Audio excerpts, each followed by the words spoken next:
That's right, Edith. Yes, Mum. Now, you better go and fetch the ice bucket. Yes, Mum. Did you manage to get the ice out of the little tin trays? Yes, I had a bit of a struggle though, but it's all right. And you put the water back in afterwards? Yes, Mum. Very good, Edith. You're making giant strides. Yes, Mum. Now, Madame Arcati, Mrs. Bradman and I will have our coffee in here afterwards. But Dr. Bradman and Mr. Condamine will have theirs in the dining room. Is that clear? Yes, Mum. And when you're serving dinner, Edith, can you remember to do it calmly and methodically? Yes, Mum. And as you're not in the Navy, can you not do everything at the double? Very good, Mum. Right, you better go and fetch the ice bucket now. Yes, Mum. Not at a run, Edith. No sign of the advancing hordes? Not yet. No ice? Oh, it's coming. I'm trying to persuade Edith not to be quite so fleet of foot. I hope you'll bear with us, dinner may be a little slow motion tonight. I shall welcome it. The last few days have been extremely exasperating. What do you think induced Agnes to go and leave us and get married? I should have thought the reason was becoming increasingly obvious. But nobody bothers about that sort of thing these days. She could have popped into the cottage hospital, had it, and popped out again. Yes, but it would have seriously undermined her social life. We really must make sure that Edith stays in a bit more. Oh, put it on there. Thank you, Edith. Yes, Mum. Oh, Edith, I've left my cigar case on my dressing table. Would you mind getting it for me? Yes, sir. There now. I think you took her by surprise. Dry martini, I think, don't you, dear? Thank you, darling. I think Madame Arcati will want something sweeter. We'll have this one for ourselves anyway. Oh, dear. What's the matter? I have a feeling this evening is going to be awful. It'll probably be funny, but not awful. You mustn't catch my eye, because if I giggle, and I'm likely to, I shall ruin everything. You mustn't. You must be deadly serious and, if possible, a little intense. We can't hurt the old girl's feelings, however funny she is. But why the Bradmans? He's as sceptical as we are. You know, he'll probably say the most dreadful things. Well, I've warned him. No, we had to have more than 3 people. We couldn't have the vicar in his right because A, they're drearies, and B, they probably wouldn't have approved at all. It had to be the Bradmans. Steady, Edith! Yes, sir. Thank you. We ought to make her walk around with a book on her head like they do in deportment lessons. Ah, try this. Thank you, darling. Lovely, dry as a bone. To the Unseen. Oh, that really was a wonderful title. If tonight's a success, I shall start on the first draft first thing in the morning. Do you remember how we got the idea for The Light Goes Out? Yes, of course. Seeing that haggard, raddled old woman in that hotel in Biarritz. Of course I remember. We sat up half the night discussing it. She certainly came in handy. I wonder who she was. Oh, if she ever recognised herself, I mean, if she ever saw herself as anything, poor thing. Still, here's to her anyway. Have another. Darling, it's awfully strong. Never mind. You still Vera to help you when you were trying to think of things? Oh yes, she did sometimes when she concentrated, but she didn't concentrate very often. Do wish I'd known her. I wonder if you'd have liked her. Yes, I'm sure I should have done. When you speak about her, she sounds enchanting. Yes, I'm sure I should have done. I've never for any one single moment ever felt in the slightest bit jealous, and that's a good sign. Poor Elvira. Does it hurt when you think about her? Well, not really. I sometimes feel a little guilty about it. I wonder if I died before you got tired of me, whether you'd, forget me so soon. What a horrid thing to say. No, I think it's interesting. Well, to begin with, I haven't forgotten Elvira. I remember her very distinctly indeed. I remember how fascinating she was, and how maddening. I remember how badly she played all games and how cross she got when she didn't win. I remember her gay charm when she succeeded in scoring over some small point, and her extreme acidity when she didn't. I remember, so many things about her. I remember her, physical attraction, which was tremendous, and her spiritual integrity, which was nil. You can't remember something that was nil. I remember how morally unstable she was. Am I more, physically attractive than she was? Well, that's a thoroughly tiresome question, darling, and definitely deserves the wrong answer. You really are very sweet. Thank you. And a little naive, too. How do you mean? Well, because you imagine that I mind if Elvira was more physically attractive than I am. Well, I would have thought any woman would have minded if it were true. But then, maybe my view of female psychology is a little old-fashioned. Well, not exactly old-fashioned, just a little didactic. Shall I take your drink? Yes, thank you. She certainly had a talent for living. It's an awful pity she died so young. Poor Elvira. That remark is becoming a little monotonous. Right then, poor Charles. That's better. And then maybe later on, poor Ruth, I've no doubt. Oh, Ruth, you have no faith. You really ought to try to have a little faith. I shall strain every nerve. Life without faith is an arid business. Oh, you do put things so beautifully, darling. I aim to please. Anyhow, I wonder if I doubt how soon it will be before you're married again. Well, you won't die. You're not the dying sort. Neither was Elvira. Oh, she was. Now I come to think about it, she had a sort of ethereal quality about her. No one could say you were remotely ethereal. Nonsense. She was of this earth, earthy. Well, she is now. That kind of remark, Charles, shocks people, you know. It's disturbing to know how many people are shocked by honesty and how few by deceit. I should write it down. You might forget it. You underrate me. Anyhow, it was more a question of bad taste than honesty. Well, I was devoted to Elvira. We were married for 5 years. She died, and I missed her very much. That was 7 years ago. And I have now, with your help, risen above the whole thing, my dear. Admirable. But should tragedy darken our doors, I say with prophetic foreboding, poor Ruth. That'll be the Bradmans. But it might be Madame McCarthy. No, I heard the car. Madame McCarthy always comes on her bicycle. She really is a very spirited old girl. Do you think, shall I let Edith have her fling, or shall I answer? Wait, let's see what happens. Do you think she heard? Oh, she's probably down on one knee in a pre-sprinting position waiting for Cook to open the door.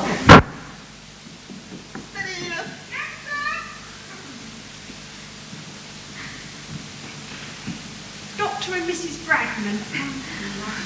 We're not late, are we? No. I only got back from the hospital about half an hour ago. Madame McCarthy's not here yet. That must have been her with us coming down the hill. I said I thought it was. Good, then she won't be very long.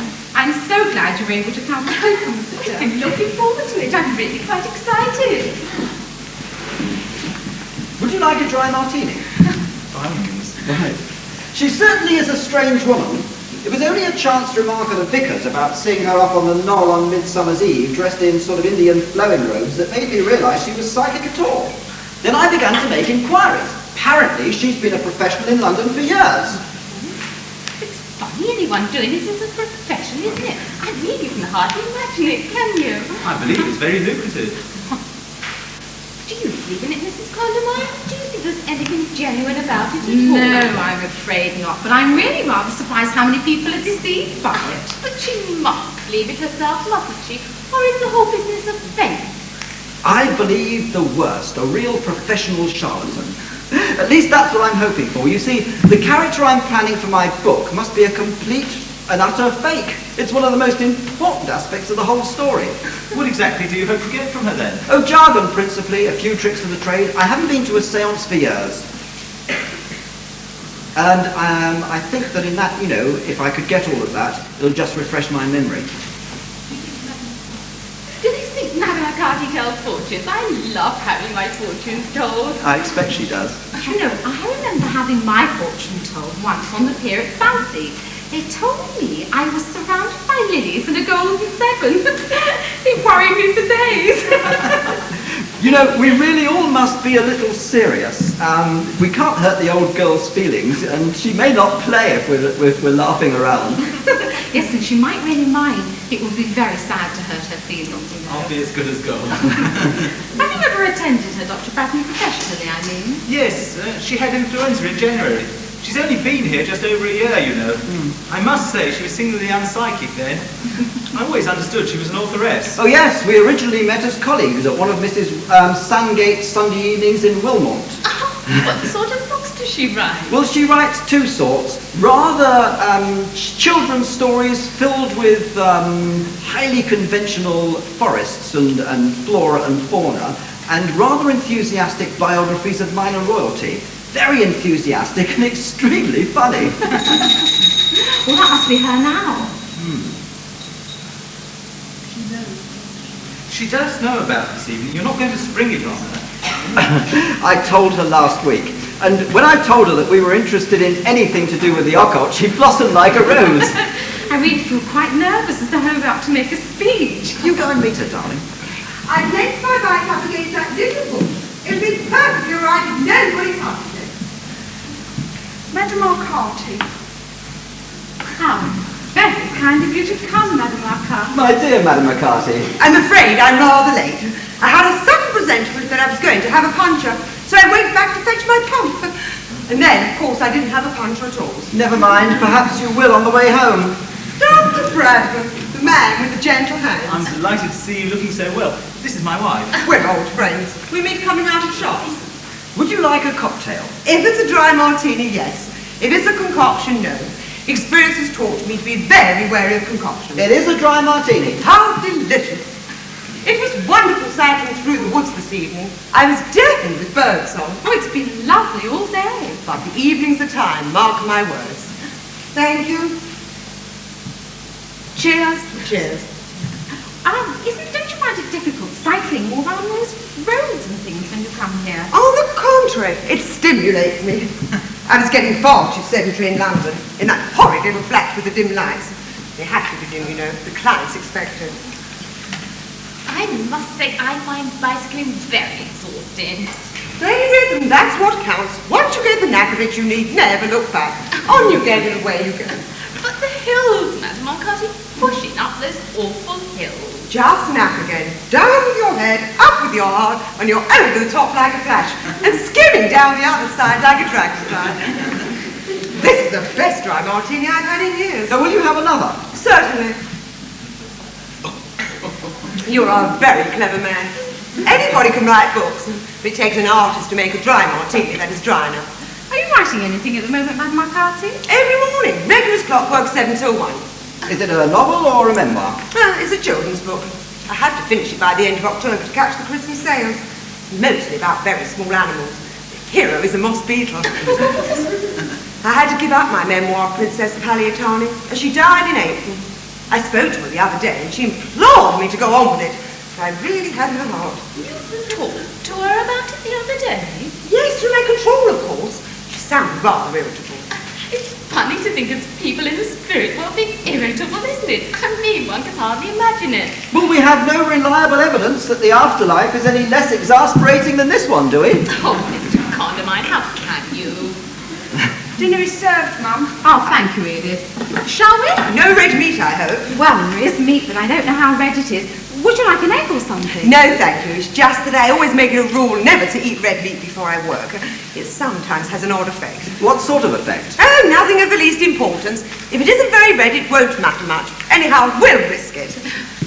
Would you like to come this way, Mrs. Bradman, Dr. Bradman? Thank you. Darling, I wonder if you'd sit on the right of Madame Arcati when we actually get in.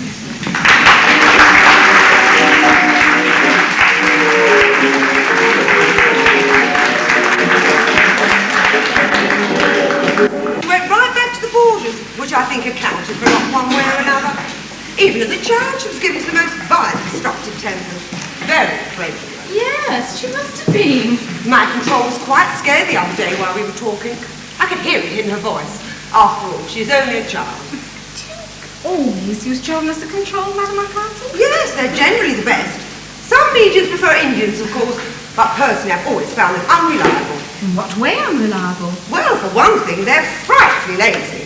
And also, when faced with any sort of difficulty, they're rather apt to go off into their own tribal language, which is naturally unintelligible.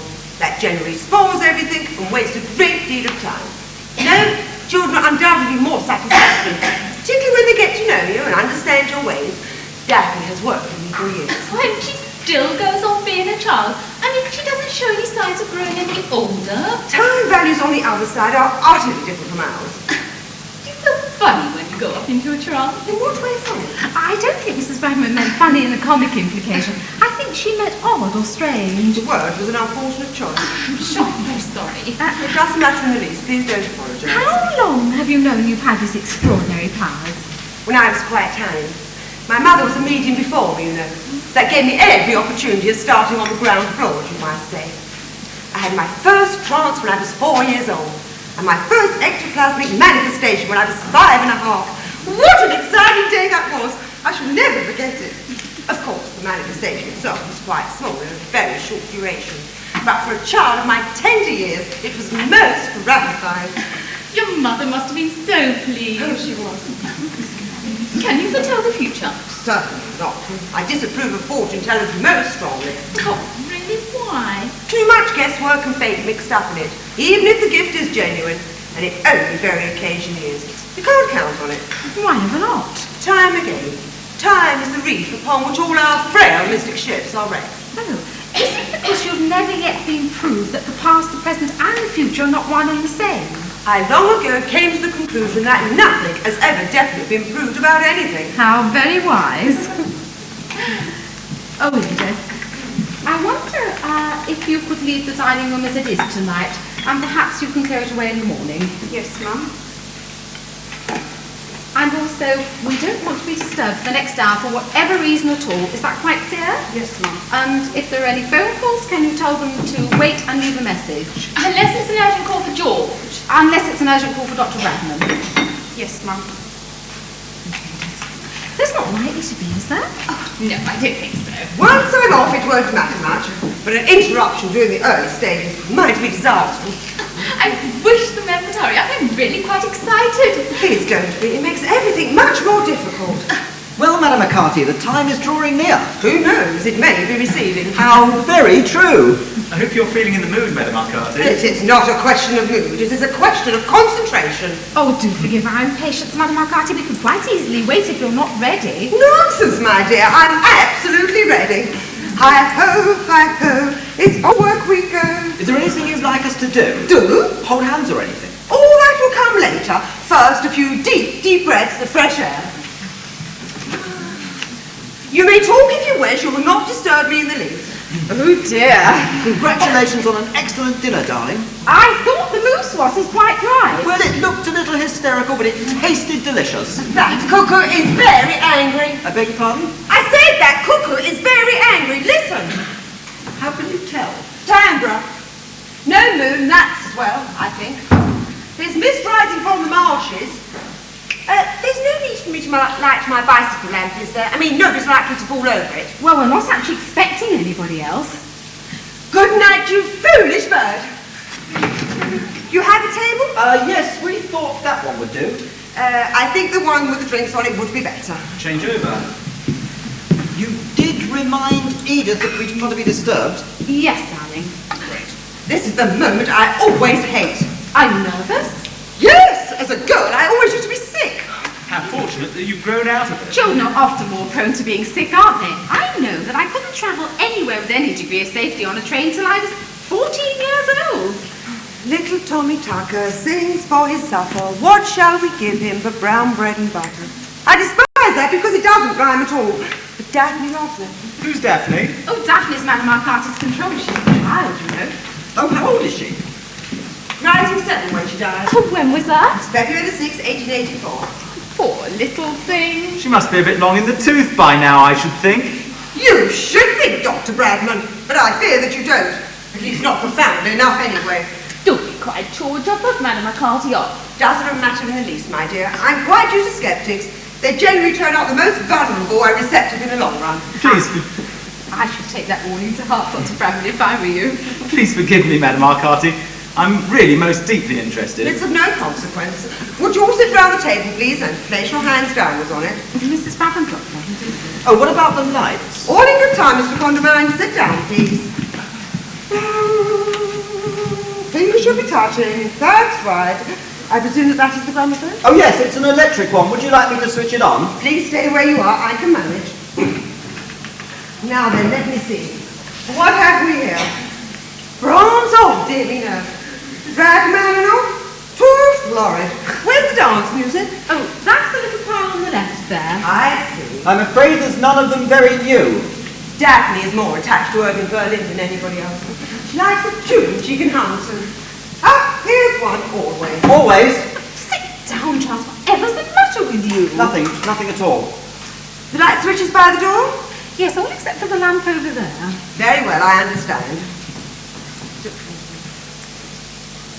Keep still, please, Charles.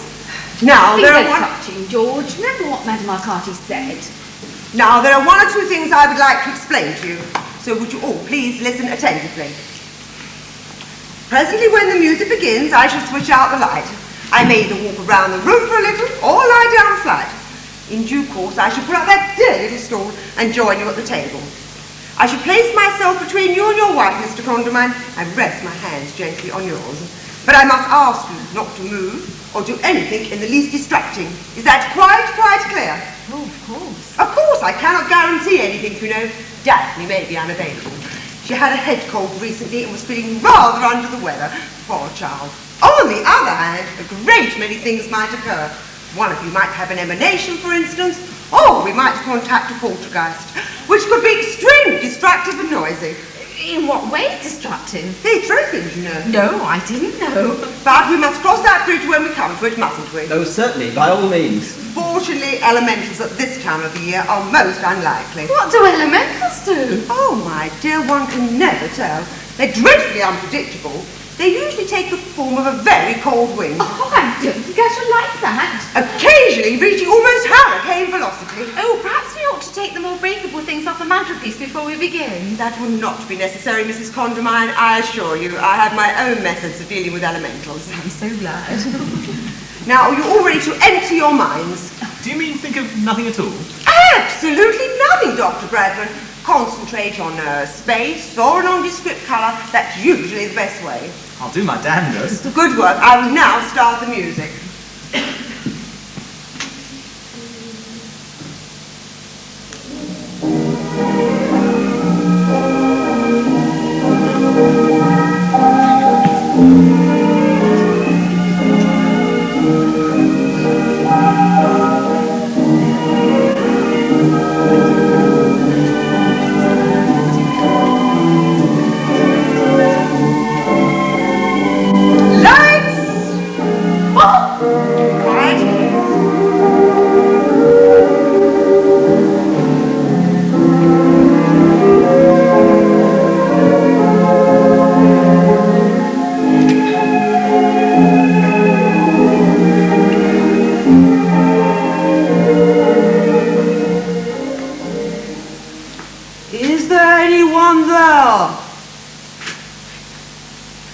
Is there anyone there?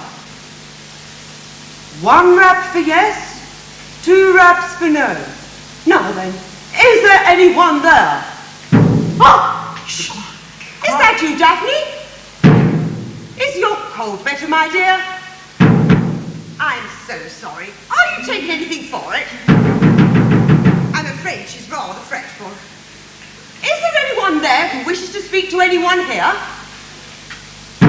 Oh, we're getting somewhere now.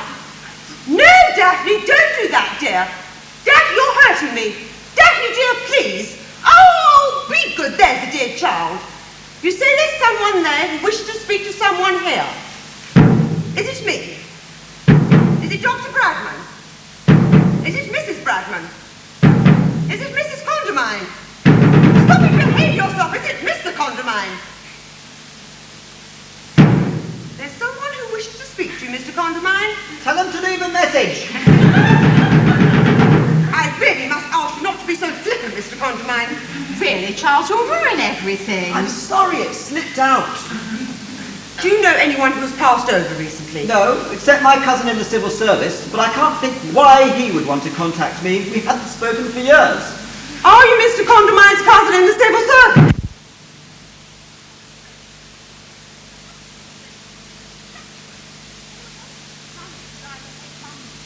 Oh, yes, but old Mrs. Plummet wouldn't wish to talk to me. We had very little in common. It's worth a try, surely. Are you old Mrs. Plummet? Oh, she was a little bit deaf. You may have to shout. Are you old Mrs. Plummet? afraid we've drawn a blank. There's nobody there at all. Oh, how disappointing, just as we were getting along so nicely. I'm afraid there's nothing for it but for me to go into a trance. I had hoped to avoid it because it's so exhausting, but what must be, must be. Forgive me for a moment while I start the gramophone again. Don't they always? Right, but not, Charles. Do sit down. I'm afraid I must. It would be imprudent of me to change horses midstream, if you know what I mean. Whatever you think best, Madam McCarthy.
Said leave it where it is. Nonsense, dear. I heard it distinctly. Well, nobody else did they? I never heard a sound. It's you, Ruth. You're playing tricks. Not. I never said anything of the sort. I never even uttered. Good evening, Charles. Ventriloquism, that's what it is. It's ventriloquism. What is the matter with you? You must have heard that. Heard what? Do you mean to sit there stolidly and say no and tell me that nobody heard anything of the sort? I didn't hear anything. Neither did I. I wish I had. I should love to have heard something. It's you, Charles. You're pretending. You're playing tricks to try to frighten us. I'm not. I swear I'm not. It's difficult to think of what to say after 7 years, but I suppose good evening is as good as anything. Who are you? Elvira, of course. Don't be so silly. Oh, I can't stand any more of this. Get up, everybody. The entertainment's over. Oh, Charles, how can you be so tiresome just as we were beginning to enjoy ourselves? Never again, that's all I can say. Never again, not as long as I live. What is the matter with you? I'm just sick and tired of the whole business. Did you hear anything that we didn't hear? Really? No, I was just pretending. I knew you were. Look at Madame McCarthy! Oh, what should we do with her? Bring her round as quickly as possible. We'd better leave her alone. If she might be there for hours. It's dangerous to leave her. Bring her round. Really, Charles, you're behaving most peculiarly. Wake up, Madame McCarthy. Wake up, Madame McCarthy. Steady on, old man. Give me some brandy. Give me some brandy. Look, get onto that chair. Help me, Brandon. Over here. Wake up, Madame McCarthy. Little Tommy Tucker, Madame McCarthy. It's time to go home. Wake up, Madame McCarthy. She's coming round. Wake up. Oh, be careful, Charles. You're spilling it all down her dress. Well, that's that. Are you all right? Certainly, I have never felt better in my life. Would you like some more brandy? Well, that's the funny taste in my mouth. Well, really. Fancy allowing them to give me brandy, Doctor. You ought to know better. Brandy on top of a trance might be catastrophic. Take it away, please. I probably shan't sleep a winter night as it is. I know I shan't. Whatever not. The whole thing has unnerved me. Well, what happened? Was it satisfactory? Well, nothing very much happened after you went out, Madame McCarthy. Something happened, all right. I can feel it. Well, no poltergeist at any rate. Well, that's a good thing. Any apparitions? Not a thing. No ectoplasm? Well, I don't really know what they are, but I don't think so. Very curious. I feel as though something tremendous has taken place. Well, Charles did pretend he heard a voice to try to frighten us. It was only a joke. Oh, very poor one at that, if I may say so. Nevertheless, I am prepared to swear there's someone else psychic in this room apart from myself. I don't quite see how there could be. I do hope I haven't gone and released anything. However, we will find out in a day or two. If any manifestation should occur, or you hear any strange, unexpected noises, you might let me know at once. Oh, of course, we'll telephone you immediately. I think I really must be on my way now. Are you sure you wouldn't like something before you go? No, thank you. I have some Ovaltine already in a saucepan at home. Just needs hotting up. Wouldn't you like to leave your bicycle here and let us drive you? I really do think you should, Madam McCarty. After that trance and everything, you've got to be feeling quite yourself. Nonsense, my dear. I'm as fit as a fiddle. Always feel capital after a trance. Rejuvenates me. Goodbye, Mrs. Fondmine. Oh, thank you so much for all your trouble. I'm sorry so little occurred. That cold of Daphne's, I expect. You know what children are when they have anything wrong with them. We must try again another evening. Oh, that would be lovely. Goodbye, Mrs. Bradman. Oh, it's been a thrilling evening, really. I shall never forget it. I felt the table actually shaking under my hands. Goodbye, Dr. Bradman. Congratulations, Madam McCarty. I am fully aware of the irony in your voice, Doctor. In fact, I think you would be an admirable subject for telepathic hypnosis. A great chum of mine is an expert. I should like her to look you over. I'm sure I should be charmed. Well, goodbye, everybody. Next time we must really put our backs into it.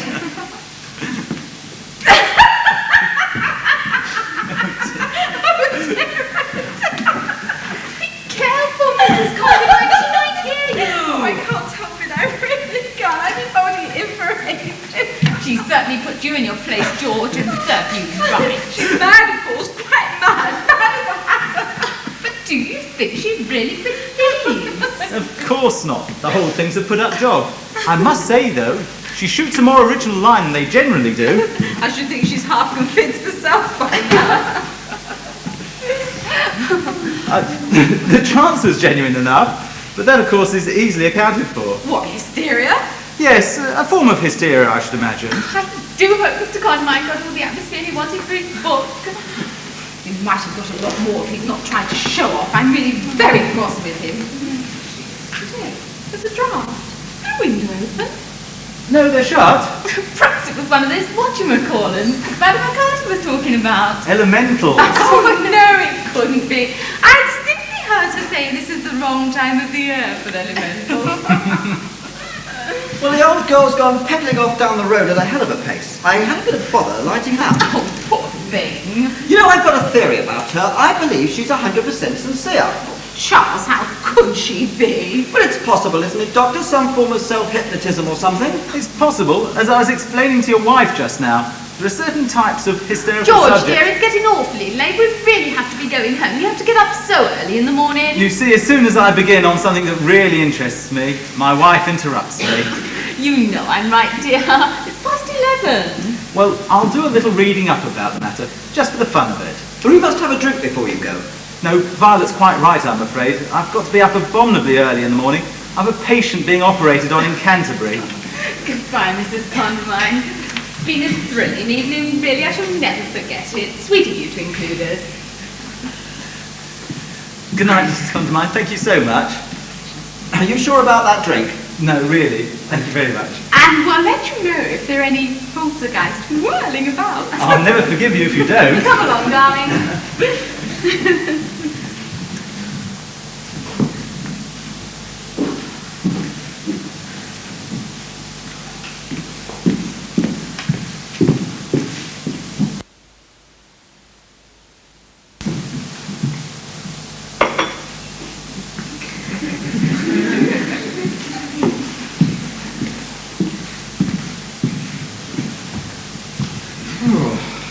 Well, darling, Well, do you think this evening has been profitable? yes, I suppose so. I must say it had its more amusing moments. Yes, it certainly did. What's the matter? The matter? Yes, you look a little odd. Are you all right? Perfectly. I think I'll have a drink. Would you like one? No, thank you, darling. Oh, my goodness, it's awfully chilly in this room. Well, come and sit by the fire. You know, I don't think I'll start on my notes tonight. I think I'll start fresh in the morning. Good God! Sure! That was very clumsy, Charles, dear. Elvira, then it's true, it was you! Of course it was. Charles, why are you talking like that? What's the matter? Are you a ghost? Well, I suppose I must be. It's all very confusing. Why are you looking over there, Charles? Look at me. Whatever's happened? Don't you see? See what? Elvira! Elvira? Yes! Oh, Elvira, dear, this is Ruth. Ruth, this is Elvira. Charles, come and sit down, darling. You can't see? Look, sit down and relax. I'll make fix you a drink. You must be able to see her. She's standing a few feet over there. Are you mad, Charles? You can't see. Look, if this is some kind of a trick, then it's gone far enough now. Sit down and don't be idiotic. What the hell am I to do? What am I to do? I do think you might be a little more welcoming. After all, you conjured me up. I certainly did not. Oh, nonsense. That awful child with a cold came and said you wanted to speak to me urgently. It's all a mistake, a horrible mistake. Look, Charles, stop speaking like this. I told you, if this is a joke, it's gone quite far enough. I've gone mad, that's what it is. I've just gone raving mad. Have a drink. This is appalling. Relax. How can I relax? I shall never be able to relax again as long as I live. Drink some brandy. There, now are you satisfied? Sit down. Why do you go on about sitting down? What good will that do? I want you to relax, and you can't relax standing up, can you? African natives can. They can stand on one leg for hours. I don't happen to be an African native. You don't happen to be what? An African native! What's that got to do with anything? Nothing. We'll say no more about it. There, I've sat down. Would you like another drink? Top it up. Very unwise. You always had a weak head. I could always drink you under the table. No need to be aggressive, Charles. I know you right enough. I'm sorry. Now, drink this and then we can go to bed. Get rid of her, Charles, then we can talk in peace. That's a completely immoral suggestion. You ought to be ashamed of yourself. What's immoral about that? I wasn't talking to you. Who were you talking to? Elvira! I don't blame her. You don't blame her for what? Oh, God. Now look, Charles, I gather you've got some kind of plan. But I'm not quite a fool. I knew there was something going on during that idiotic seance this morning. I haven't got a plan. What sort of a plan could I have? I don't know, something to do with the characters in your book. How one or the other react. I don't know. But I tell you, I won't be used as a guinea pig, not unless I know in advance. Look. Elvira is in this room. She's standing over there a few feet away from you. Oh, yes, of course. She's under the table with the zebra. Please, Ruth. I'm not going to stand here talking about this any longer. Hooray! Shut up. Oh, dare you speak to me like that? Oh, please listen. I'm not going to stand here and talk about this nonsense anymore. I'm going up to bed. But since I probably won't be able to sleep, then you can come in and say goodnight to me. That's big of her, I must say. I think that's a disgusting thing to say. That's all I've got to say. Good night, Charles. Ruth! Oh, that was one of the most enjoyable half hours I have ever spent. Oh, Elvira, how could you? Poor Ruth. This is obviously an hallucination, isn't it? Well, I'm afraid I don't know the technical term for it. What am I to do? What Ruth suggested, relax.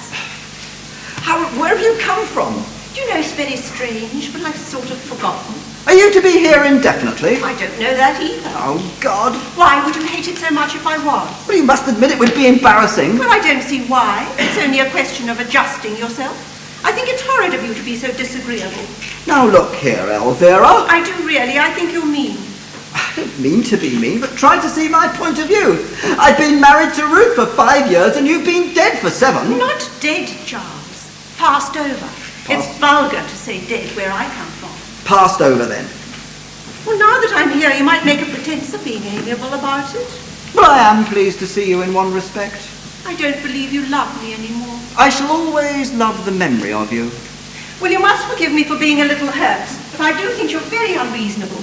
After all, you called me back, and at great inconvenience I came, and you've been thoroughly churlish ever since I arrived. I most decidedly did not call you back, Elvira. Well, somebody did, and that child said it was you. I remember now. I was playing backgammon with a perfectly charming old Oriental gentleman. I think his name was Genghis Khan. And I'd just thrown double sixes. And then that child paged me, and the next thing I knew, I was in this room. Well, perhaps it was your subconscious. You must find out how long you're going to remain, and then I can make arrangements accordingly. Well, I don't see how I can. We'll try to think. There must be somebody on the other side, or whatever you call it, who you could go to for advice. I can't think. It seems so far away. Well, you must know somebody besides Genghis Khan. Oh, Charles. What's the matter, Elvira? I'm think I want to cry, but I don't know how. Why do you want to cry?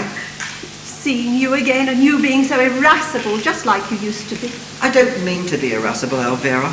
I know, I don't mind. I never did really. Is it cold being a ghost? Oh, no, I don't think so. What happens if I want to touch you? I don't know. Do you want to? Oh, Elvira! Oh, that's better. I do feel strange seeing you again. Your voice was kinder. Was I ever unkind to you when you were alive? Oh, often. I'm sure you exaggerate. Not at all.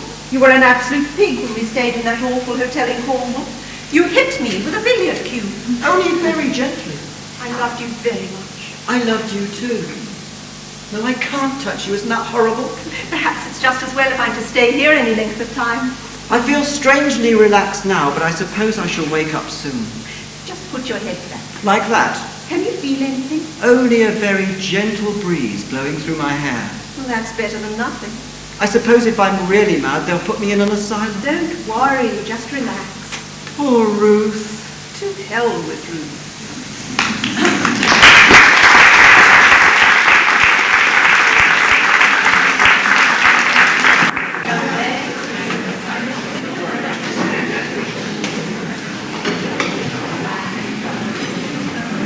Good morning, darling. Good morning, Charles. It certainly is. Certainly is what? A good morning. It's a tremendously good morning. There isn't a cloud in the sky and everything looks newly washed. Edith is keeping your breakfast hot. You better call for it. Edith, anything interesting in the Times, dear? Don't be silly, Charles. I think I shall work all day. Good. It's remarkable about daylight, isn't it? How do you mean? Well, the way it reduces everything to normal. Does it? Yes, it does. I'm sure I'm very glad to hear it. You're extremely glacial this morning. Are you surprised? Frankly, I am. I expected more of you. Well, really? I always considered you to be a woman of charm and understanding. Well, maybe this is one of my off days. Well, let us see. Good morning, Edith. Good morning, sir. Feeling fit? Yes, sir, thank you, sir. House cook. I don't know, sir, I haven't asked her. Well, you should. You should begin each day by asking everybody how they are. It oils the wheels. Yes, sir. Greet it from me, will you? Yes, sir. That will be all, thank you, Edith. Yes, madam. I wish you wouldn't be facetious with the servants. It both confuses and undermines their morale. I consider that remark retrogressive, if not downright feudal. I don't care what you consider it. I have to run this house, you don't. Are you implying that I couldn't? You're at liberty to try. I take back what I said earlier about it being a good morning. It's a horrid morning. Why don't you eat your breakfast while it's hot? It isn't. Now, look here, Charles. This display of roguish flippancy might have been alluring in your younger days. But as a middle-aged novelist, it's positively nauseating. Would you like me to writhe at your feet in a frenzy of self-abasement? That would be equally nauseating, but probably more appropriate. I don't see what it is that I've done.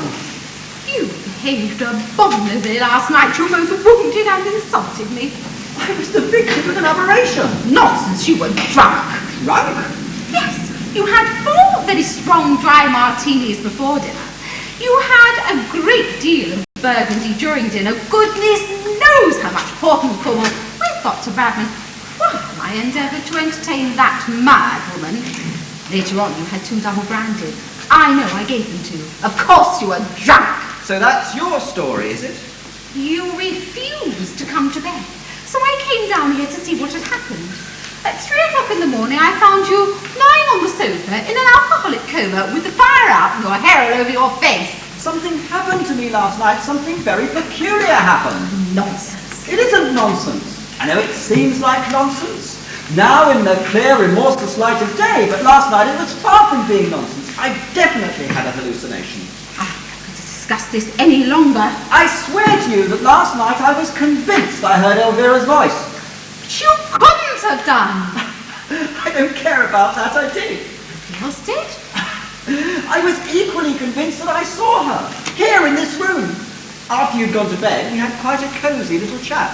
You seriously expect me to believe that you weren't drunk? I know I wasn't drunk. If I was or had have been drunk, I would have had the most frightful hangover now. I'm not convinced that you haven't. Well, I haven't. I haven't got the slightest trace of a headache, and my tongue isn't coated. Look! Blue decides to see your tongue. Kindly put it away. I know what it is. You're frightened. Frightened? Rubbish. What is there to be frightened of? Elvira! You wouldn't have minded in the least if I had been drunk. It's only because it was connected with Elvira. I seem to remember telling you last night that your view of female psychology was didactic. What I should have said was that it was puerile. That's when it all began. When what began? It's very dangerous to have somebody very strongly in your mind when you're dabbling with the occult. Well, I certainly didn't have her very strongly in my mind. Well, she was in mine. Oh, she was she? Yes. You tried to get me to say that she was physically more attractive than you so you could hold it over me. I did not. I don't give a damn how physically attractive Elvira was. Oh, yes, you do. Your whole being's consumed with jealousy. This is too much. Women, my God, what I think of women. Your view of women is academic, to say the very least. Just because you've been dominated by them all your life doesn't necessarily mean you know anything about them. I have never been dominated by anybody. Oh, yes, you have. You were hag-ridden by your mother until you were 23. You got in the clutches of that Mrs. Winthrop Llewellyn. I don't really want to know. Then, of course, there was Elvira. She ruled you with a rod of iron. Elvira never ruled anybody. She was far too elusive for that. That was one of her greatest charms. Of course, there was Maud Chartres. My affair with Maud Chartres lasted exactly 7.5 weeks, and she cried all the time. Oh, the tyranny of tears. And then, of course, there was... If you're making an inventory of my sex life, I think it only fair to tell you that you've missed out several important episodes. I shall consult my diary and give you the full listing after lunch. I have no desire to hear about your routine amorous exploits. The only woman that's ever tried to dominate me is you. You've been at it for years. That's completely untrue. You boss me and bully me and order me around. You won't even let me have an hallucination when I want one. Drink will ruin your life if you allow it to, you know, Charles. Once and for all, Elvira, whatever happened last night had nothing to do with alcohol. You very adroitly rationalise your situation to your own satisfaction, but your deductions are based on complete fallacy.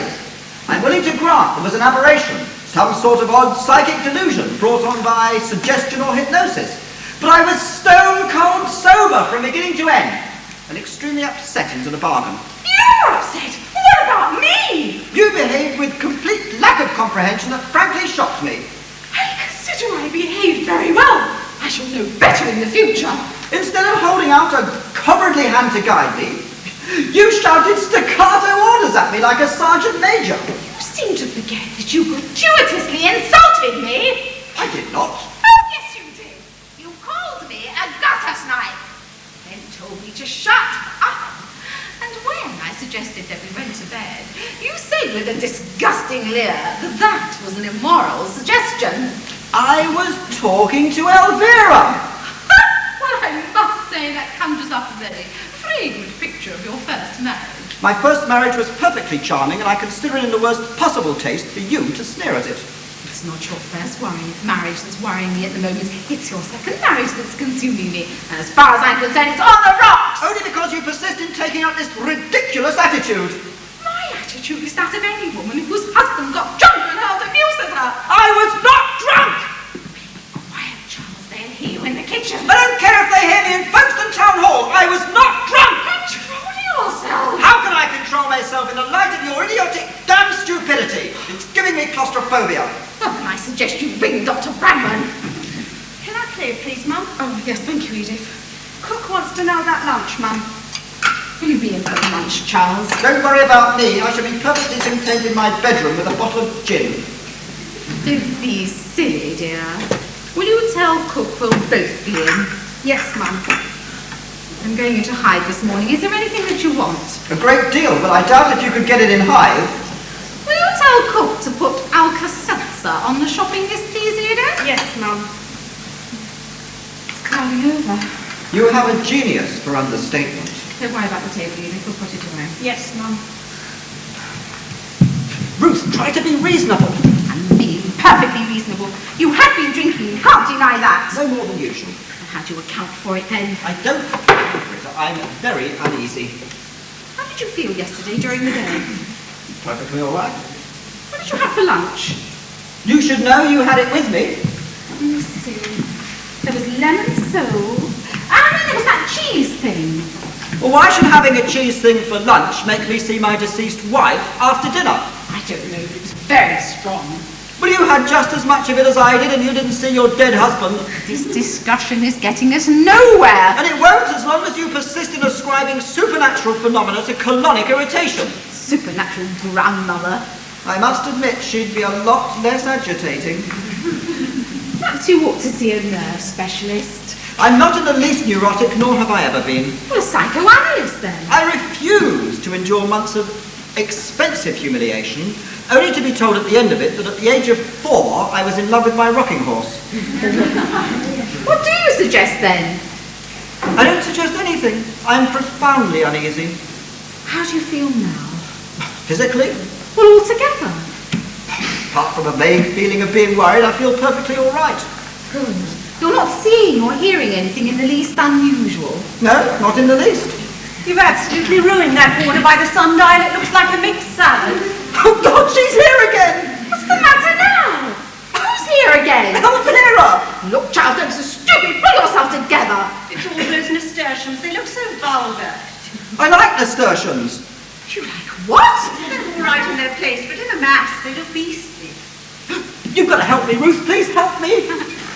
What was it you said about nasturtiums? Never mind about that now. I tell you that she's here again. You've been having a nice scene again, haven't you? I could hear you right down the garden.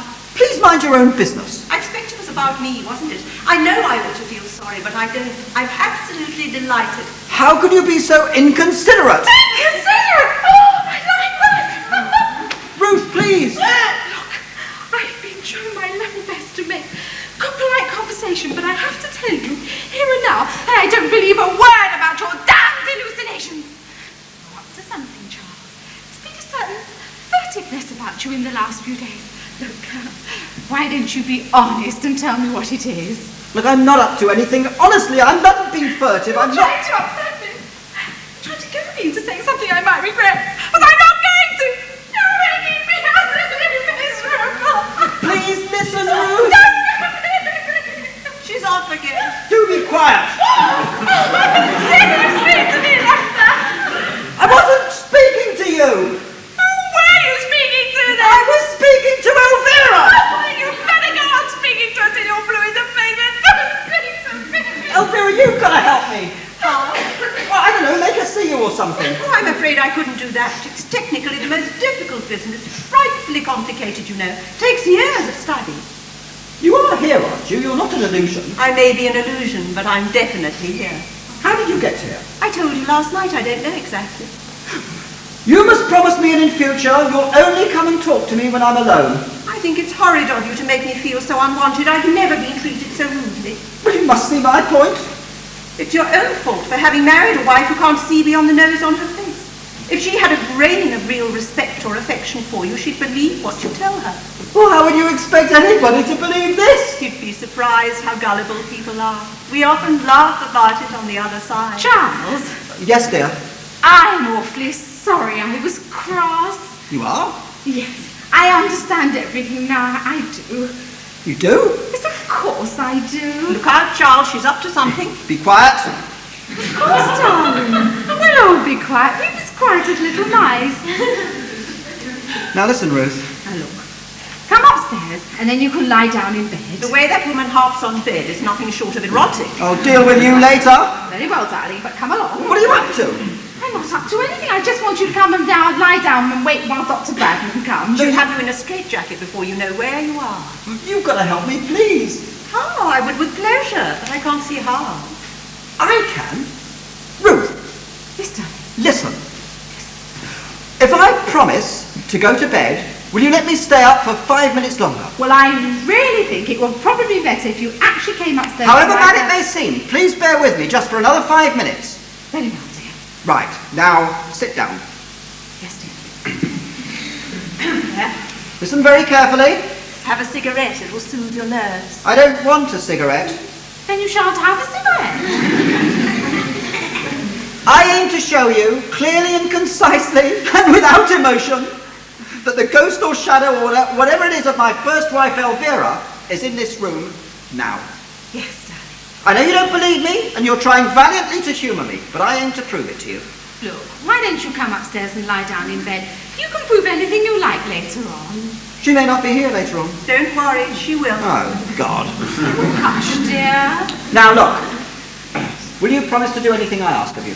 I really don't see why I should. You've been absolutely insufferable to me ever since I materialised. Now, Ruth.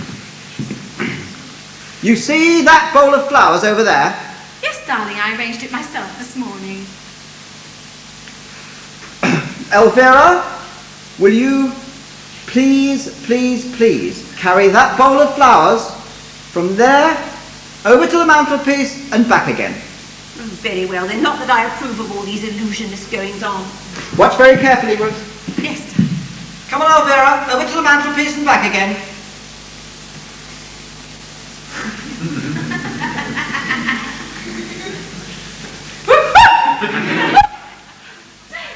You ought to be ashamed of yourself. What have I done? It's a trick. That's what it is. It's a trick. You've been working up for it for ages. Part of that horrible plan. It isn't, I swear to you it isn't. Elvira, do something else for God's Oh, sake. certainly, anything to oblige. You're trying to drive me out of my mind. Don't be so silly. You're cruel and sadistic, and I'll never forgive you. I'm not going to stand here and take this any longer. You've got to believe me. Let me go immediately. That was Elvira, I tell you. Let me go. Charles, this is madness. Sheer madness. Look, tell me, it's some sort of auto-suggestion, some sort of hypnotism. Please, tell me that's what it is. Please, tell me that's what it is. Hypnotism, Mike.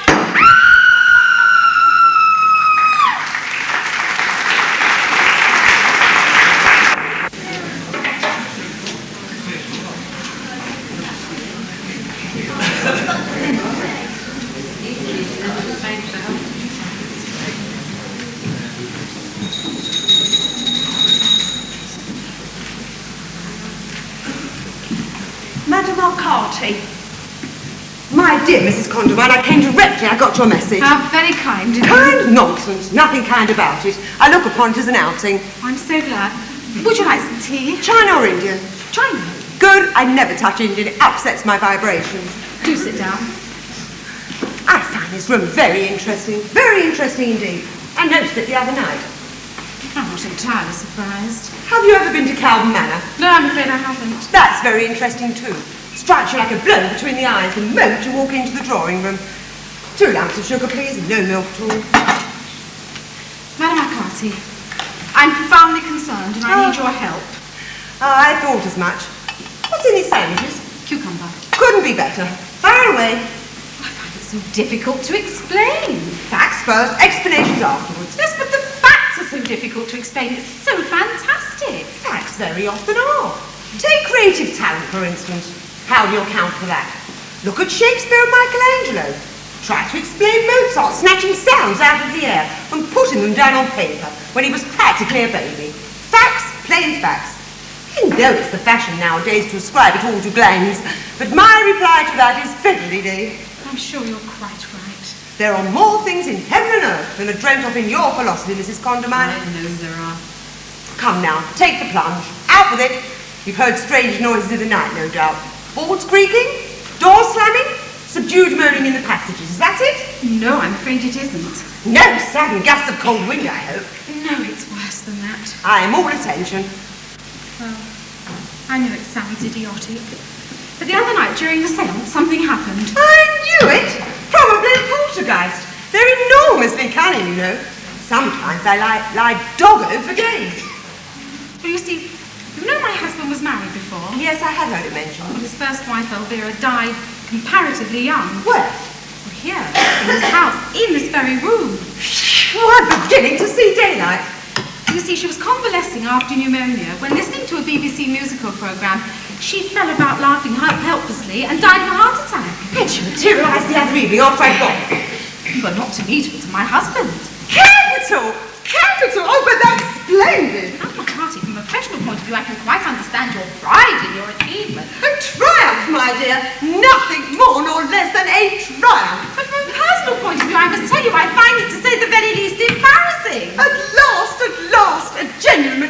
organisation. I must ask you to sit down. How can anybody sit down a moment like this? It's tremendous. I haven't had such a success since the Sudbury case. Nevertheless, I must ask you to sit down and control your natural exuberance. I can quite understand your pride in your achievement, but I must tell you it's left my position in this house untenable, and that I hold you entirely responsible. Please forgive me, Mrs. Condamine. I'm being abominably selfish. How can I help? Why, by sending her back to wherever she came from, of course. I'm afraid that's easier said than done. Do you mean she may stay here indefinitely? It's difficult to say. It depends largely upon her. My dear Madame Arcati. Where is she now? Oh, my husband drove her over to Folkestone. She was anxious to see an old friend who was staying at the Grand. Forgive the formality, but I have to make a report to the Psychical Research people. Oh, I hope there won't be any names used. The report will be confidential. Oh, good. I'm so glad. This is such a small village and gossip would be undesirable. I understand. You say she's visible only to your husband? Yes. Visible only to husband? Audible too, I presume? Extremely audible. Extremely audible. Your husband was devoted to her? I believe so. Husband devoted? As far as I know, they had a relatively happy marriage. I beg your pardon. When did she pass over? 7 years ago. Ah, that means she must have been on the waiting list. Waiting list? Yes, otherwise she'd have gone past the materialisation stage by now. She must have marked herself down for a return visit, and she'd never been able to manage it unless there was a strong influence at work. Do you mean that Charles, my husband, wanted her back that much? Possibly. Or it could have been her own determination. That sounds more likely. Would you say she was a woman of strong character? I really don't know, Madame Arcati, and I'm not dreadfully interested in how or why she got here. I'm solely concerned with getting rid of her as soon as possible. I fully sympathise with you, Mrs. Condamine, and I assure you I will do everything in my power to help. But I fear at this moment I cannot hold out any great hopes. Is there some kind of way of exorcising these ghosts, some sort of ritual? You mean the old Book method? Yes, I suppose I do. Poppycock, Mrs. Condamine. That was quite effective in the old days of genuine religious beliefs, but that's all changed now. I believe the decline of faith in the spirit world has been causing grave concern. Was it indeed? There were times, of course, when a drop of holy water would send even a poltergeist scantling for cover, but not anymore. Où sont les neiges d'antan? Nevertheless, Madame Arcati, I must ask you to dematerialise my husband's first wife as soon as possible. The time has come for me to admit to you frankly, Mrs. Condamine, that I hadn't the faintest idea how to set about it. Do you mean to sit there and tell me that having mischievously conjured up the ghost or spirit or whatever it is, and left me in this hideous position, that you can do nothing about it? Honesty is the best policy. This is just too much! I ought to hand you over to the police! You've gone too far, Mrs. Condamine. I go too far. Do you realise what your insane amateur muddling has done? I have been a professional since I was a child. Amateur is a word I cannot tolerate. I consider it the height of amateurishness to invoke a malignant spirit and not be able to get rid of it. I was in a trance. Anything may happen when I am in a trance. Well, then I suggest you go back into a trance and get this damn woman out of my house immediately. I cannot go into trances at a moment's notice. It takes hours of preparation. In addition to which, I have to be extremely careful of my diet for days beforehand.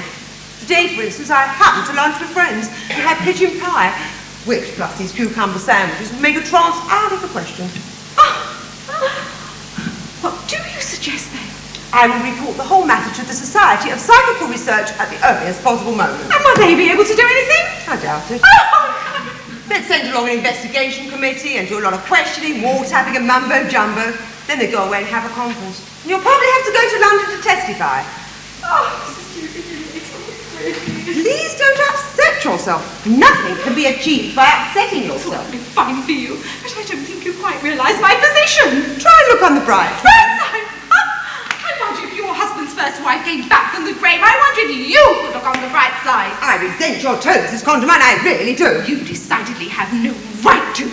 You are entirely responsible for this whole horrible situation. Kindly remember that I was invited here on your own invitation. No, on my husband's invitation. I did what I was requested to do, which was to give a seance and establish contact with the other side. I had no idea there were any ulterior motives mixed up in it. Ulterior Ulterior motives? Your husband was obviously eager to get in touch with his former wife. Had I known this at the time, I would naturally have consulted you beforehand. After all, noblesse oblige. He had no intentions of getting in touch with anybody. He only invited you here to get information for his latest mystery novel about a homicidal medium. Am I to understand that I was only invited here in a spirit of mockery? Oh, of course not. It was only to get some tricks of the trade. Tricks of the trade? Insufferable! I have never been so insulted in my life. I fear that we have nothing more to say to each other, Mrs. Condamine. Goodbye. No! Please don't go.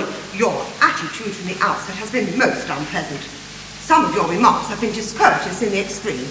And I would like to say, without umbrage, that if you and your husband had been foolish enough to tamper with the unseen for paltry motives in a spirit of ribaldry, then whatever has happened is your own fault. And to coin a phrase, as far as I'm concerned, you can stew in your own juice.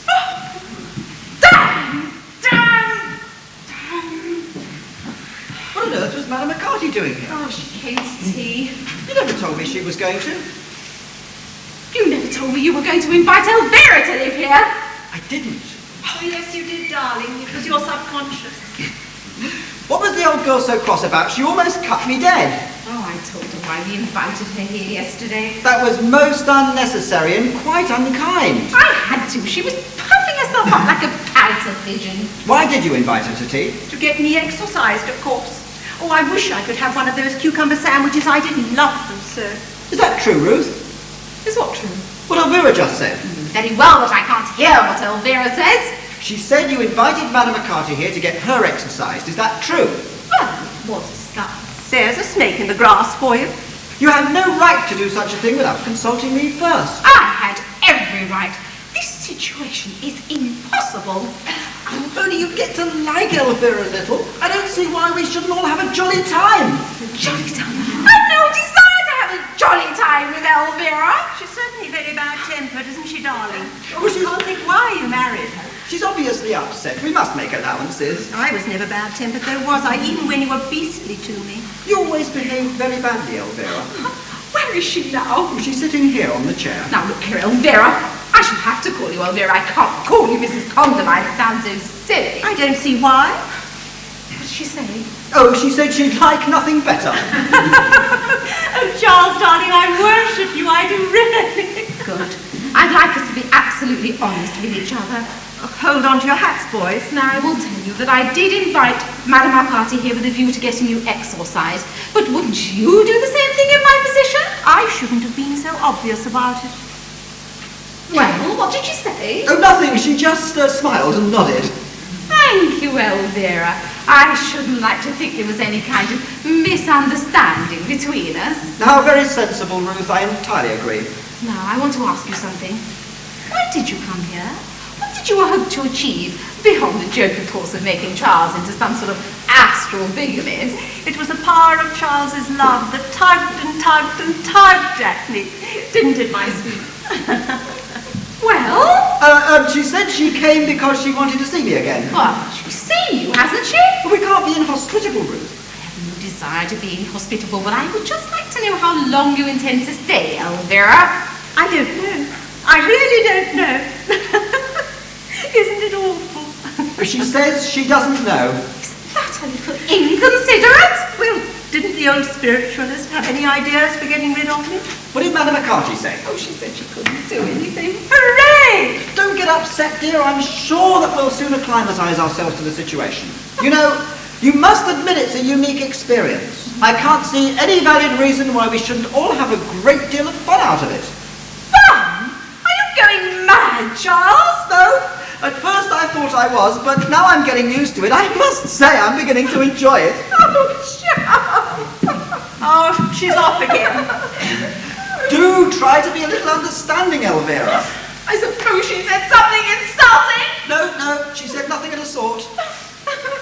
Now look here, Elvira! She's over by the window now. Oh my God, you stupid property! She's certainly very bad-tempered, isn't she? Do be quiet, darling. You'll only make matters worse. Which darling was that directed to her or me? Both of you. This is too much! Don't get into another state. making polite conversation. Oh, since yesterday, but I don't intend to carry on. I can't take it any longer. I really can't. She has the advantage of being able to say exactly what she pleases, and I can't hear her, but she can hear everything I say without any kind of modified interpreting. Modified interpreting? I don't know what you mean. Oh, yes you do. You haven't once told me exactly what she said. You wouldn't dare. And judging by her photograph, she's the kind of woman who would use the most unpleasant language. You're not to talk like that, Ruth. Now look, I have been making polite conversation all through dinner last night, breakfast and lunch today, but it's been a nightmare and I don't intend to carry on. I don't like Elvira any more than she likes me. And what's more, I never should, either dead or alive. Since her untimely arrival here, she'd shown any signs of breeding, the slightest sign of good manners, then I might have felt differently. As it is, she's done nothing but make mischief between us and jokes with you against me. Well, I'm going up to bed now. I shall have my dinner on a tray, and you will have the house to yourself to laugh and joke till your heart's content. First thing in the morning, I'm going up to London to the Psychical Research Society. And if that doesn't work, I am going to see the Archbishop of Canterbury. Ruth! Let her go. She'll calm down later on. I don't know what's got into her. She's usually so equable. Oh, no, she isn't, Charles. Not really. Her mouth gives her away. It's a hard mouth. Her mouth's got nothing to do with it. And I resent you talking about Ruth as if she were a horse. Do you love her? Of course I do. As much as you love me? Oh, it's entirely different. Yes, nothing could ever be quite the same, could it? You always behaved very badly, Elvira. Oh, Charles. I'm saddened to see that your sojourn in the other world hasn't improved you in the least. Oh, go on, darling. I love it when you pretend to be cross with me. I'm going up to see Ruth now. Cardi custard. Don't be idiotic. I can't let it go off like that. I've got to go and be a little warm and sympathetic to her. I don't see why. If she's set on being disagreeable, let her get on with it. The whole business has been very trying for her. She should learn to be more adaptable. Well, she probably will in time, but it's been a great shock. Was it a shock for you too, darling? Of course it was. What do you expect? A nice shock? What do you want, Elvira? Want? I don't know what you mean. I remember that whenever you were overpoweringly demure, it usually meant you wanted something. I think it's horrid of you to be so suspicious. All I want is to be with you. Well, you are. I mean alone, darling. And if you go up and pamper Ruth, she'll come flouncing down here again, and then our lovely quiet evening together will be spoiled.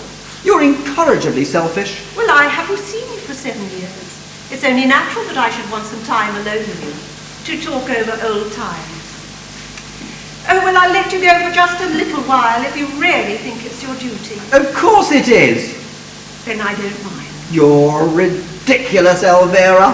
You won't be long, will you? You will come down again very soon. I shall probably dress for dinner while I'm upstairs. You can read the Tatler or something. But darling, you don't have to dress for me.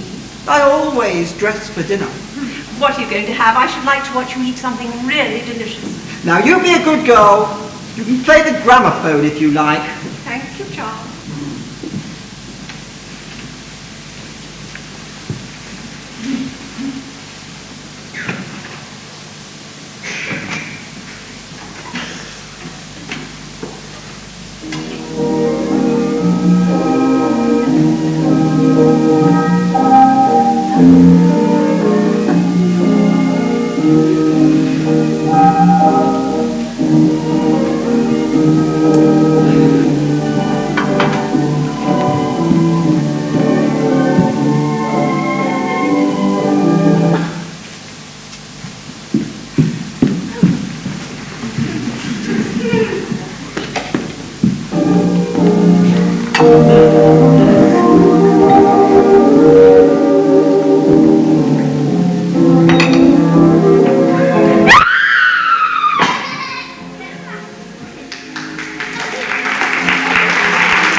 sympathise with you, really. I do. It's been quite a chapter of accidents, hasn't it? Certainly has. It happens like that sometimes, you know. Everything seems to go wrong at once. Just as though there were some evil forces at work. I I remember once when George and I were away on a fortnight's holiday not long after we were married. We were dogged by bad luck from beginning to end. The weather was vile, George sprained his ankle, I caught a cold and had to stay in bed for 2 days, and to crown it all, the lamp fell over in the sitting room. It set fire to the treatise George had written on hyperplasma of the abdominal glands. How dreadful. He had to write it all over again, every single word. Are you sure you wouldn't like a cocktail? Maybe a sherry or something? No, thank you, really. George will be down in a minute. We have to go like lightning. We're supposed to be at the Wilmots at 7. Nearly that now. Well, I think I shall have one. I feel I need it. Don't worry about your husband's arm, Mrs. Condamine. I'm sure it's only a sprain. It's not his arm I'm worried about. Oh, and I'm sure, poor dear, Edith will be off and about again in a few days. My cook gave notice today. Oh, really, servants are dreadful, aren't they? Not a shred of gratitude. At the first sign of trouble, they up and desert you like rats leaving a sinking ship. I don't find your simile entirely fortunate, Mrs. Bradman. I didn't mean it like that, Mrs. Condamine. Really, I didn't. Oh, There's nothing to worry about, Mrs. Condamine. It's only a slight sprain. I'm so relieved. How is poor Edith? Oh, she'll be all right in a few days. She's still recovering from the concussion. it's funny, isn't it, that both your housemaid and your husband should fall down on the same day? Yes, if that kind of thing amuses you. I didn't mean it like that, Mrs. Condamine, really. Come along, my dear. You're talking too much as usual. Oh, you are horrid, George. Goodbye, Mrs. Condamine. Goodbye. I'll pop in and have a look at both patients sometime during the morning. Thank you so much. How does it feel? All right. It's only a slight strain, you know. Is this damn sling really essential? It's a wise precaution. It'll prevent you using your left hand unless it's really necessary. I had intended to drive to Folkestone tonight. It'd be much better if you didn't. Most inconvenient. You can quite easily wait until tomorrow, Charles. Oh, Charles, not another dreary evening at home. It'll drive me dotty, and I haven't seen a movie for 7 years. Let me be the first to congratulate you. What was that, old man? Charles! Charles, dear, be sensible. I implore you. Sorry, I forgot. You can drive if you promise to take it very slowly and carefully. The change is on the right, isn't it? Yes. Well, use your left hand as little as possible. Okay. You can quite easily stay at home tonight, Charles. Couldn't you drive him in? Oh, no, I'm afraid not. I've much too much to do in the house. Oh, and then, of course, there's poor Edith to attend to. Well, I'll leave you to fight it out amongst yourselves. But if you insist on going, remember, carefully does it. The roads are slippery anyhow. Come along, my dear. Goodbye again, Mrs. Condamine. Goodbye. Bye. Really, Elvira, you can be most infuriating. You can quite easily go to a movie another night. Oh, and stop behaving like a schoolgirl. You're old enough to know better. What? Oh, I was talking to Elvira. She's not in the room. I know she isn't. She was here a moment ago. Look, she threw this rose at me. You know, she's been very light-hearted all day. I know that mood of old. Usually meant she was up to something. Sure she's not here. Yes, positive. I want to talk to you. Oh, God. And look, Charles, it's important. Look, Ruth, you've been behaving very well the last few days. I don't want any more scenes. I resent your air of patronage, Charles. I have behaved well, as you put it, because I haven't had any choice. But I have to tell you, I get no guarantees for the future. My patience is being stretched to the utmost. Well, it's just as difficult for Elvira, as far as I can see, as it is for you. After all, the poor child was sent here against her will, or whatever, and what has she had to cope with? Nothing but hostility and brawling. Oh, what did she expect? Well, even an ectoplasmic manifestation can expect a little of the milk of human kindness. Milk of human fiddlesticks! That just doesn't make sense, dear. Elvira is about as trusting as a pup adder, and a great deal more dangerous into the bargain. Dangerous? How can a poor, wistful, lost little spirit like Elvira be dangerous? Quite easily, and she is, and she's about to show her hand. How do you mean? In what way? Look, Elvira came here with one purpose and one purpose only, and if you can't see it, you're a bigger fool than I thought you were. What purpose could she possibly have beyond the natural desire to see me again? Her purpose You must remember that the poor dear was extremely attached to me.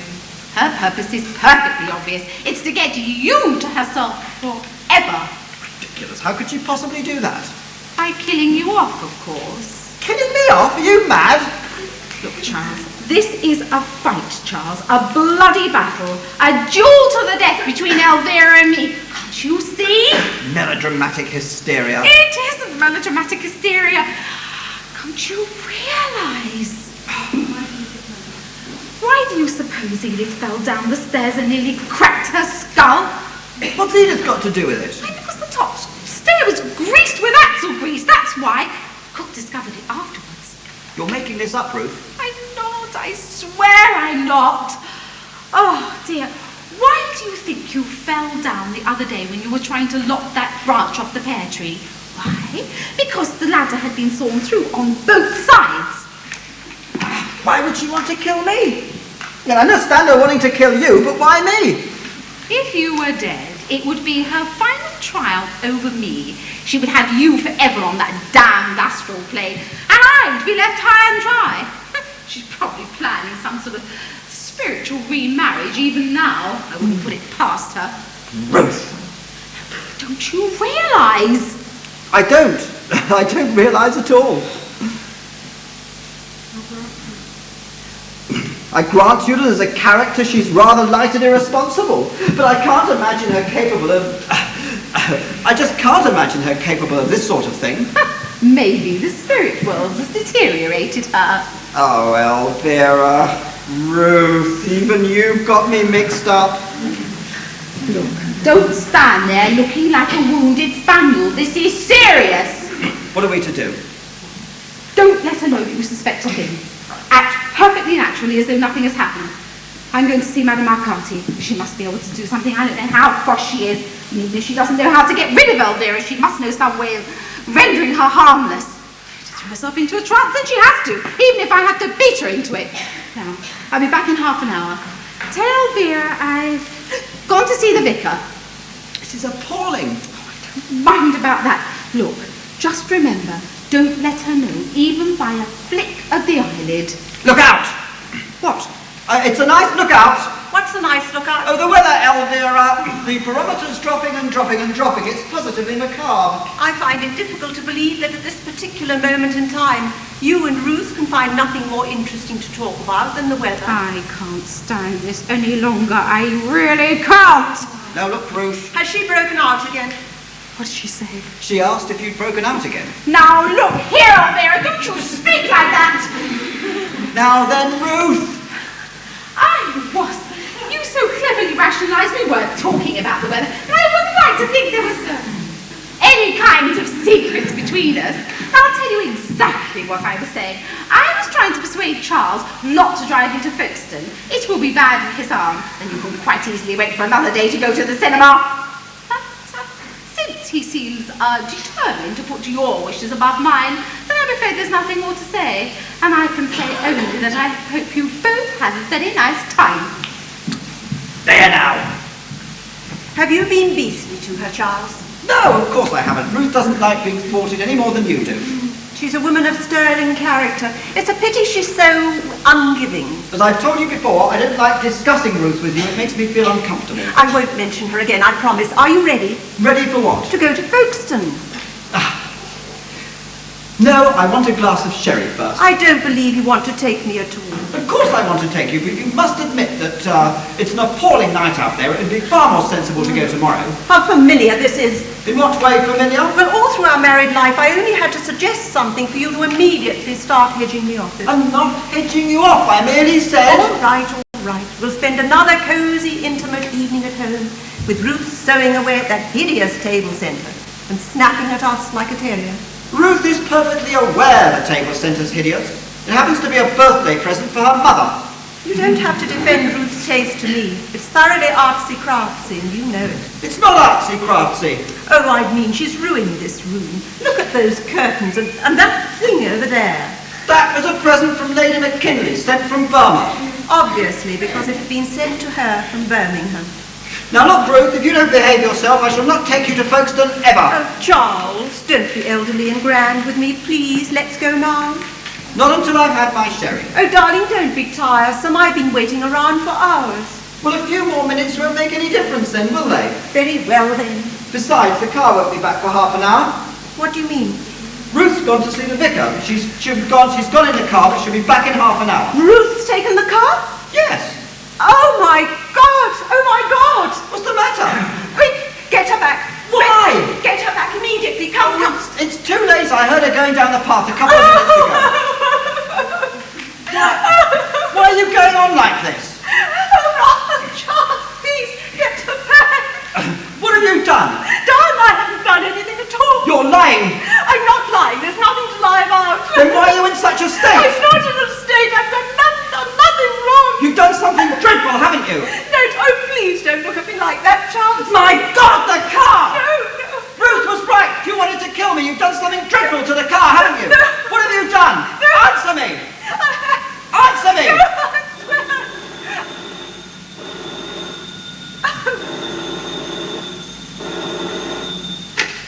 Hello?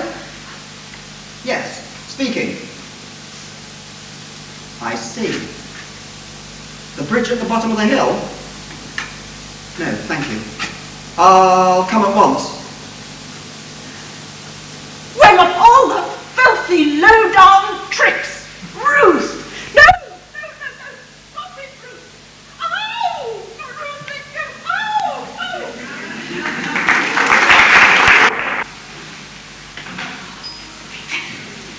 That clock always irritated me. It strikes far too slowly. It was a present from Uncle Walter. Who's Uncle Walter? Elvira's. Oh, well, I don't like to say it, but I think we might have chosen something a little more decorative. If that were really all you could say, I'm sure it would be a great comfort to us all. You can be as rude as you like, Elvira. In fact, I'd be really rather surprised if you weren't. Why?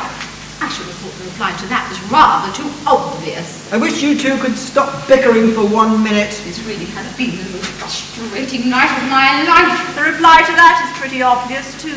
I don't know what you mean, Elvira. Skip it. Look here, Elvira. If we have to stay together indefinitely, looks unpleasantly likely, then we'd better come to some sort of arrangement. What sort of an arrangement? You're not staying here indefinitely? Oh, with you, then we'll stay with you. Why? Why don't you take a cottage somewhere? You called us back. I told you till I'm black in the face I did nothing of the sort. Yes, you did. Madame Arcati said you did. Madame Arcati's a muddling old fool. I could have told you that in the first place. I consider you behaved very shabbily, Charles. Well, I can't see what it is that I've done that's so awful. Look, we all agree that as Elvira and I are dead, that we should be demilitarized as soon as possible. That I admit. We sat here, allowing ourselves to be subjected to the most humiliating hocus-pocus for hours and hours without complaining. Without complaining? Yes, we stood up, we've lain down, we've concentrated, we've sat interminably while that tiresome old woman recited extremely unflattering verses. We've endured 5 seances. And I tell you what, at the end of it all, we found ourselves in exactly the same position as when we began. But it isn't my fault. Be that as it may, I wish you'd admit defeat gracefully. Your manners are boorish to a degree. Look, I'm just as exhausted as you are. It's me that's been doing the damn table tapping, remember?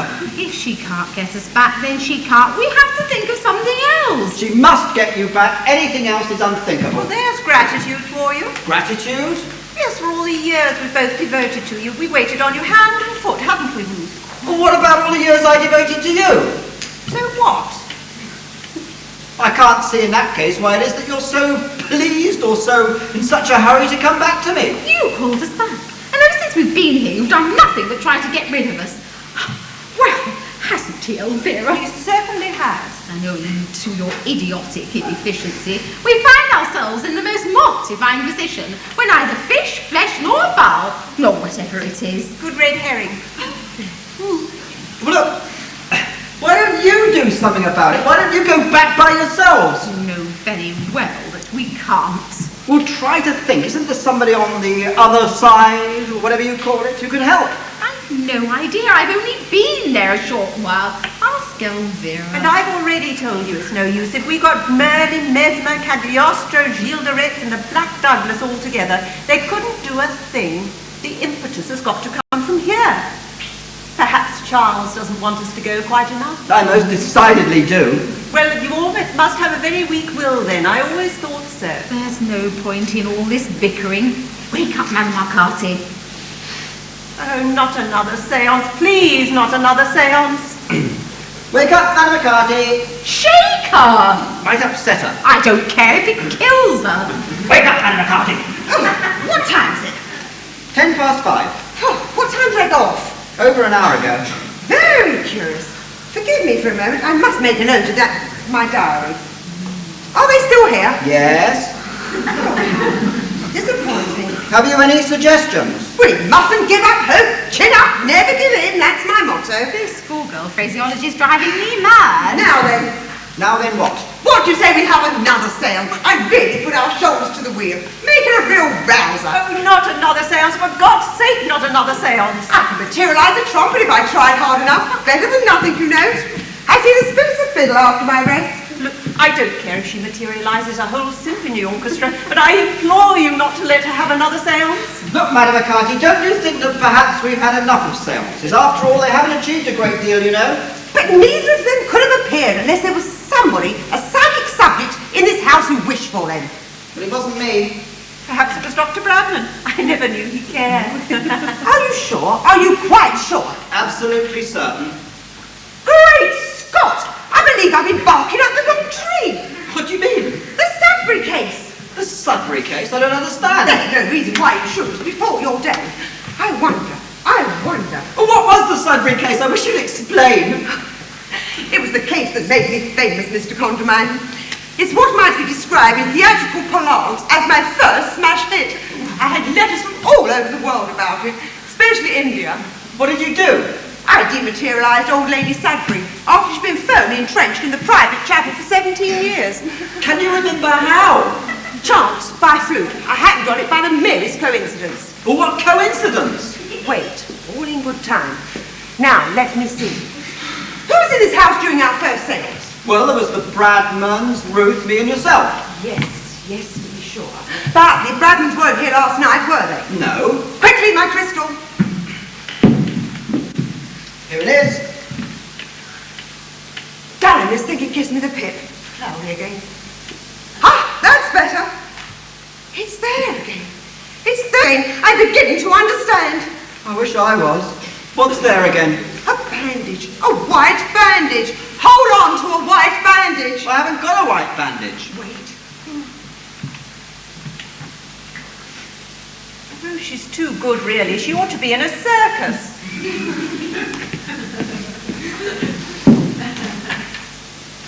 Be you in nook or cranny, answer me. Be you in still room or closet, answer me. Be you behind the panel, above the stairs, waking or sleeping, answer me. That ought to do it, or I'm a Dutchman. Do what? Hush, wait. Oh no! Please don't let us throw any more garlic about last time. I was nearly sick. Do you want me to switch out the lights or No, anything? no, it's near, it's very near. If it's a ghost, I shall scream. I hope it's nobody I knew. I should feel so silly. Did you ring, sir? The bandage, the white bandage. No, Eden. Oh, I'm sorry, sir. I could have sworn I heard the bell or somebody calling. I was asleep and I don't rightly know which it was. Come here, Charles. Oh. Go, do as Madame McCarthy says. Whom do you see in this room, Charles? Oh, dear. Answer, please. You, madam? Go on. The master? Anyone else? Oh, no, madam. Look again. I don't understand, sir. Come now, don't beat about the bush. Look again. Oh, do concentrate, Elvira, and keep still. I can't. Do you see anyone else now? Oh, no, madam. She's lying. Oh, madam. They always do. They? Well, then now. She can see. She can really see them. Probably not clearly, but enough. Let me go. I want to go back to bed. Please let me go back to bed. Give her a sandwich. I don't want a sandwich. I want to go back to bed. So a big healthy girl like you say no to a delicious sandwich. I've never heard such a thing. Please, sir, It's all right. I've done nothing wrong, sir. Nobody said you had. It's all right. If she's been the cause of all this unpleasantness, I'm going to give her a week's notice tomorrow. You may not be here tomorrow. Look at me, Edith. Hoo-hoo, hoo-hoo, hoo-hoo. Oh, dear, what's the matter with her? Is she lonely? Look here, Edith. finger. Have you ever seen such a long, long finger? Now it's on the right, now it's on the left. Backwards and forwards it goes. See, very quietly, backwards and forwards. Tick, tock, tick, tock. The mouse ran up the clock. Oh, be quiet, Elvira, you'll ruin everything. Well, so far so good. She's off all right. Off? Yes, just like the Sudbury case. It really is the most amusing coincidence. Would you ask your wives to stand close together, please? Where? Over there by you. Elvira, Ruth. Oh, don't be ordered about like this. I don't like it at all. I feel most peculiar. I'm afraid I must insist. It would serve you right if we flatly refused. Are you sorry for being so mischievous, Edith? Oh, yes, madam. You know what you have to do now, don't you, Edith? Oh, yes, madam. I think it's going to work. Whatever it is. Shh! Charles, this is goodbye. Oh, Charles, there's something I want to say before I go. You should have thought of that before. It's too late now. Oh, well, of all the mean, ungracious, rotten... Charles, I've got something to say. Lights! I'll be loving you always with a love that's I true. saw Captain Bracegirdle again, Charles, several times. We went to the 400 Club while you were in Nottingham, and I must say I couldn't have enjoyed it more. Don't think you're going to get rid of us quite so easily. You may not be able to say us, but we should be able to see all right. I have to tell you that I have to consider that you behaved atrociously over the whole horrible business, and I would like Always not. Splendid, hooray, we've done it. That's enough singing for the moment, Edith. Do you want me to switch the light on? No, I will. Good heavens, where am I? We've done it! We've really done it! Yes, we've really pulled it off this time. We better wake her up. Oh, she's already awake. Right now, Edith, you can go back to bed. I was in bed. How did I get down here? I sent for you. Isn't that true, Madam McCarty? I sent for you and you came. Oh, I see, sir. Yes, sir. Right. Do you think it was my concussion again? Did I drop off? Oh, dear. Well, it might have been, but you can go off now. And thank you very much indeed. Thank you very much indeed. Oh, sir. Whatever for? Oh, sir! What do you suppose she meant by that? Golly, what a night. I'm ready to drop in my tracks. Do you want to spend the night here? We have a spare room, you know. No, thank you. Each to its own nest. I shall pedal home in a jiffy. It's only 7 miles. I'm very deeply grateful to you, Madam McCarty. I don't know what arrangements you normally make in such circumstances, but I do trust you'll send me an account in due course. Good heavens, Mr. Conjurman. I wouldn't dream of such a thing. But all those trances and seances. I enjoy them, Mr. Conjurman, thoroughly. I always have since I was a child. Well, you must promise to come to lunch with me very soon. When you come back, I would be delighted. Come back? Take my advice, Mr. Conjurman, and go away immediately. Do you mean there's always the possibility? This must be an unhappy house for you. There must be memories both grave and gay in every corner of it. And Also? There are more things in heaven and earth, Mr. Conjurman. Just go. Pack your traps and go as soon as possible. Do you mean they could still be here? Quien sabe, as the Spanish say. I wonder. I'll take your advice, Madam McCarty, and thank you very much indeed. Well, goodbye, Mr. Conjurman. It's been fascinating. From first to last, fascinating. Would you mind if I just take one more sandwich to munch on my way home? Oh, no, by all means. Don't trouble, I can find my own way. Cheerio once more, and good hunting. Ruth? Elvira? Are you there? Ruth, Elvira? I know damn well you're there. I just come to say that I'm going away, so there's no need for you to hang around any longer. I'm going a long, long way away, somewhere where I don't believe you'll be able to follow me.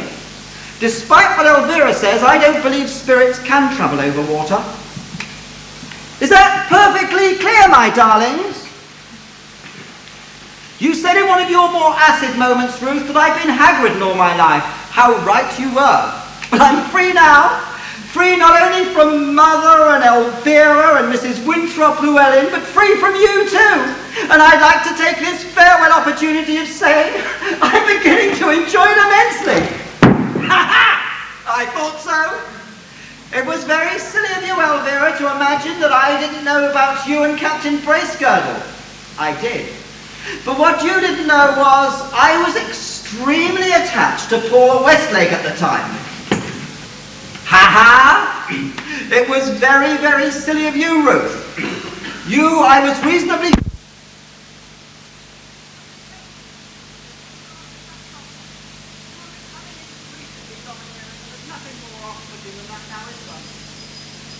Farewell, my darlings. I suppose we're bound to meet again sooner or later, but until we do, I'm going to enjoy myself like I've never enjoyed myself before. Oh, you can break up the house as much as you like. I'm leaving it anyhow. Send out good thoughts. Think kindly of me. Oh, well done, Ruth. Persevere.